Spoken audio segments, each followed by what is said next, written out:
The renewed fight over the Epstein files is also reminding us of the critical importance of a 7-year-old Pulitzer Prize-winning investigation into Jeffrey Epstein. Both the horror inflicted on young women lured into his sex trafficking ring and how a sweetheart deal left victims, as the Miami Herald reported in 2018, still fighting for an elusive justice that not even time has made right. What we do know from court documents is that Donald Trump flew on Epstein's jet 7 times between 1993 and 1997. His name and phone number were among many in Epstein's little black book. Trump has said he and Epstein were once friends but had a falling out. And in the 23,000 emails released from his estate yesterday, Epstein alleges that Trump knew about the young girls and spent hours at his home with someone prosecutors describe as a victim. It's not clear what Epstein means, and MSNBC has not confirmed the allegation. Still, the White House press secretary responded. These emails prove absolutely nothing other than the fact that President Trump did nothing wrong. But for the victims, that denial raises an obvious question. Then why fight the release of the full Epstein files that have long been fighting to see? Joining me now is award-winning Miami Herald investigative journalist Julie K. Brown. She has been reporting on Epstein's abuse and subsequent legal dealings for years. Catherine Christian is an MSNBC legal analyst and former Manhattan assistant district attorney. Julie, I wanted to have you on today because maybe next to the victims, you understand the delay tactics used to keep evidence from coming out. Can you briefly remind people of the extraordinary plea deal that Jeffrey Epstein struck and how the victims were essentially frozen out of it? Yeah, Jeffrey Epstein was first investigated way back in 2005 by the Palm Beach Police Department. The police department did a fantastic job on this investigation, but they were thwarted at every turn. First of all, by the state attorney in Palm Beach, who didn't want to prosecute him. And then after the case went to the FBI and federal authorities, the case then was, Epstein hired a whole slew of high-powered attorneys, and they managed to manipulate these federal prosecutors into this lenient plea deal in which he only served 18 months in a county jail. And literally it was sort of a county fed, so to speak. It was sort of like a club where he was allowed to leave every day and he was allowed to go to his office. He entertained at his office. He hardly spent any time there. So after he got out, it was only until almost when he was released when it was finally realized what had been done and how this deal had been done in secret. And how the victims were kept from even knowing what had happened. So, Julie, the argument from the victims and their lawyers about what they're seeing from the White House is that this is more of the same, more of trying to keep them from getting the information they think they deserve, including trying to get 2 women members of Congress to vote against the release of the files. And some of what the victims and even the Palm Beach police chief and investigator went through, the pressure and the intimidation tactics. Do you see sort of a through line there between what happened back then and what is happening now, the intimidation factor?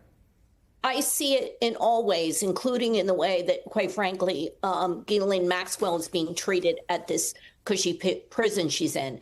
It's the same thing that happened with Epstein. He was allowed to come and go from jail. He had all kinds of, privileges that no one else had in that jail. So it is completely a case of people who have wealth and connections being able to sadly manipulate our criminal justice system. And the people that suffer are these victims who were children when this happened, who were treated as if they were in part to blame for what happened, even though they were sexually molested and even raped when they were in their teens. Catherine, one of the emails that came from Epstein in January of 2019 reads like this, quote, Trump knew about the girls as he asked Ghislaine to stop. It's one of many yesterday that lacks context, right? So we can't be sure what this means. But does this email and others like it that people are, looking at as being able to put blame, but again, lacking context, give weight to this argument for full disclosure. Why put out partial things without context? Exactly, because now you're going to be thinking, the worst, because there is no context. It's a vacuum. So he knew what? He asked her to stop. As he once said, he meaning the president on, I believe, Air Force One, he said that Ms. Giuffre was stolen from him, meaning an employee was stolen. So that he asked Ghislaine to stop stealing employees or to stop sex trafficking employees. So it's unclear. You need all of the context to come out. We had one of the lawyers representing some of the victims on just in the last hour. So I want to play what he had to say, calling for full disclosure. It's one thing for the attorneys on behalf of the victims to say repeatedly over, almost now 20 years that there's more to this story, that there's more information that the public needs to see. It's another for the public to actually see what we've been talking about. And that's what the public is now getting an opportunity to see with these emails. I am here to say that there is even more, a lot more. And that's going to be photographs and video evidence of who was inside of the homes and what they were doing when they were there. Is there any legal fight here, or is it all political until we actually see the full release, if we see the full release? It's both. In terms of legal, unfortunately, the victims, the survivors, the statute of limitations for felonies is 5 years, so this is long past, and probably also for civil. But this also puts a spotlight on Todd Blanche's interview with Ms. Maxwell, that it wasn't a fact-finding. He had to have known, you just put Trump in as a search word, about all of the emails that mentioned President Trump. And he never asked a single question about that, which shows that it was not a fact-finding interview.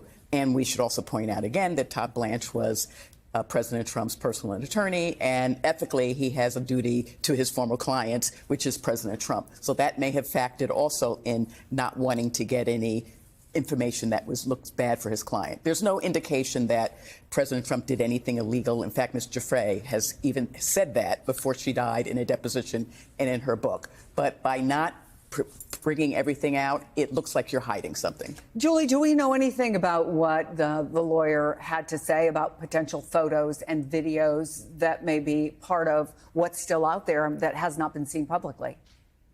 Well, Spencer Kuvin, who you interviewed, would know because he represented quite a number of victims who the FBI spoke to. So if he is saying that there is that kind of information, he probably knows better than anybody else because of how many victims that he has represented. I mean, we really don't know for sure what the FBI and the DOJ has, but we do. But the victims know to some degree because they've spoken to investigators. More to come on this. Julie K. Brown, I just reread the three-part series you did for the Miami Herald. It just always astonishes me what a spectacular piece of investigative reporting it is. I recommend people who are interested go back and look at it again. Catherine Christian, always great to have you on the program.